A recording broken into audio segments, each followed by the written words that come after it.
Nesse vídeo eu vou mostrar as medidas de efeito mais utilizadas nas meta-análises, tanto para dados dicotômicos quanto contínuos, para vocês aprenderem melhor como interpretar os resultados de uma meta-análise e também como escolher as medidas mais adequadas para a meta-análise que vocês vão estar realizando. Para desfechos dicotômicos, a gente tem algumas medidas de efeito. As que são calculáveis a partir do número de eventos são o risco relativo, a razão de risco, o odds ratio, a redução absoluta de risco. E também tem o hazard ratio, que não é calculado a partir do número de eventos. Quanto à razão de risco, então, que também pode ser chamado de risco relativo. Como que a gente interpreta esse dado? Um risk ratio aí de 4 significa que o risco do evento ocorrer no grupo experimental é 4 vezes maior do que no grupo controle. Já valores menores que 1, por exemplo, de 0,25, significa que o risco de um evento ocorrer no grupo experimental é 1/4 do risco do grupo controle, ou que o risco é 75% menor no grupo experimental. Aqui é para vocês entenderem como se interpreta esses dados e como é fácil de interpretar o risco relativo. Já a razão de chances, ela não tem uma interpretação tão fácil assim. Representa aí a razão de probabilidade de um evento ocorrer e a probabilidade de um evento não ocorrer. É um número que vai de 0 ao infinito. Para facilitar a compreensão, o odds ratio ele pode ser expresso com números inteiros. Por exemplo, um odds ratio de 0,02 pode ser descrito como 2 de 100. Comparando os dois, então, o risco é uma medida mais intuitiva que vai de 0 a 1. Do total, quantos que tiveram esse evento. Já a chance, ou odds, são os eventos sobre os não eventos. É usado quando a mesma é necessária por questões matemáticas, sendo interpretada da mesma forma que o risco quando a taxa de eventos é baixa, menos de 10%. Quando eventos são comuns, superestima o risco relativo. A gente tem também a diferença de riscos, que dá para ser calculado na meta-análise. É bem fácil de ser interpretado, que é simplesmente a diferença do risco absoluto do grupo experimental e do grupo controle. A importância clínica dela é que vai depender do risco basal da população. Por exemplo, uma diferença de risco de 5% pode ser insignificante se reduzir de 80 para 75 numa determinada análise, ou expressiva ao reduzir de 6 para 1%.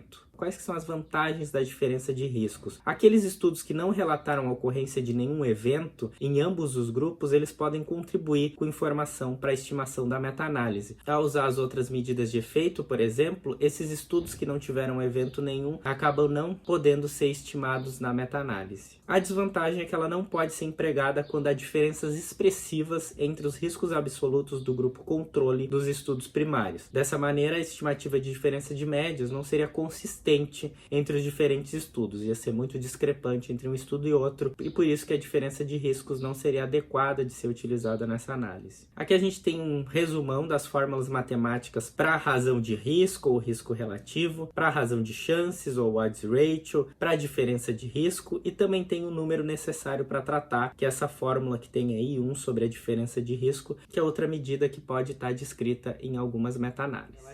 Então, qual a medida de efeito que a gente vai escolher? 3 pontos aqui a serem considerados. O primeiro é que a medida deveria ser similar entre os estudos e nas subdivisões da população para a qual os resultados serão aplicados, que é para ter consistência. A medida também deve ter propriedades matemáticas necessárias para uma meta-análise válida, e a medida deveria ser de fácil entendimento ou aplicabilidade. Aqui a gente tem uma comparação entre elas, tá? Quanto à consistência, a interpretação e a matemática, se é fácil ou não de fazer. Notem que o risco relativo tem uma consistência e uma interpretação boas, já a matemática não é tão simples. O odds ratio ele tem uma consistência e uma matemática boas, mas a interpretação ela não é tão simples quanto a do risco relativo. Já a redução absoluta de risco, ela tem uma matemática e uma interpretação boa, mas não tem tanta consistência. Tanto que o manual da Cochrane recomenda não usar a redução absoluta de risco na meta-análise. Então as duas que geralmente vocês vão acabar utilizando vai ser o risco relativo ou o odds ratio. No HeavyMail vocês vão ver que com um clique vocês conseguem trocar essa medida. Pode-se inclusive apresentar duas medidas diferentes nos resultados para ver se usar o risco relativo ou odds ratio altera os resultados de vocês. Já para desfechos contínuos, Usualmente são duas medidas de efeito que vão ter lá no software, que é a diferença de médias ponderada ou a diferença de médias estandartizada. Quando que eu vou usar uma ou outra? Usualmente a diferença de médias ponderada, ela vai dar o mesmo valor da unidade de desfecho. Já a diferença de médias estandartizada, ela deve ser usada quando as medidas são diferentes. Por exemplo, um estudo usou uma escala de dor, outro estudo usou outra, outro estudo usou outra, ou ainda uma resistência de união, eu tenho um dado em megapascal, outro em newtons. O melhor é sempre procurar padronizar essa escala, essas medidas que foram utilizadas nos